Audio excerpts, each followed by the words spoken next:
Petrol బంక్లో రిక్షాకి ఏం పని అబ్బా అని చెప్పి దగ్గరికి వెళ్ళి చూస్తే దానికి ఆయిల్ కొడుతూ కనిపించింది. రిక్షాకి ఆయిల్ కొట్టు ఏంటని చూస్తే దానికి ఒక మోటార్ బిగించింది. ఆ పెద్ద ఆయనతో మాట్లాడితే ఒక పేదవాడి బతుకు చిత్రం కనిపించింది.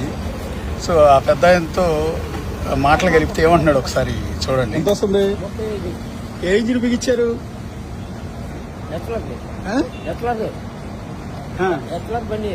ఎంత లీటర్కి ఎంత వస్తుంది? 35 వస్తుందా? ఏం తోలుతారు రిక్షా మీద? పిండి కట్ల. ఓకే, మరి గిట్టుబాటు అవుద్దా?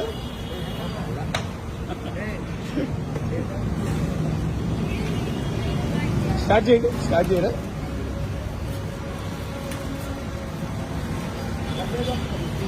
ముప్పై 35 వస్తుందా?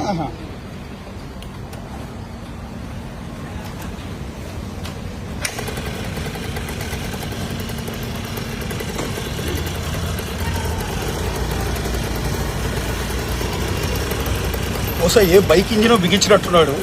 స్టార్ట్ చేయ బాబాయ్ అంటే దాన్ని కిక్కు కొట్టి వెంటనే దాన్ని డ్రైవ్ చేసుకుంటే కారు తీసినట్టు తీసి అలా వెళ్ళిపోతున్నాడు. దాని మీద ఎరువు బస్తాలు ఇవన్నీ కూడా ట్రాన్స్పోర్ట్ చేసి రోజు కూలి ఆదాయం సంపాదించుకుంటూ ఉంటాడనమాట. ఆ కష్టం, పేదవాడి కష్టం ఇలా ఇంజిన్ మోటార్ రూపంలో కొంత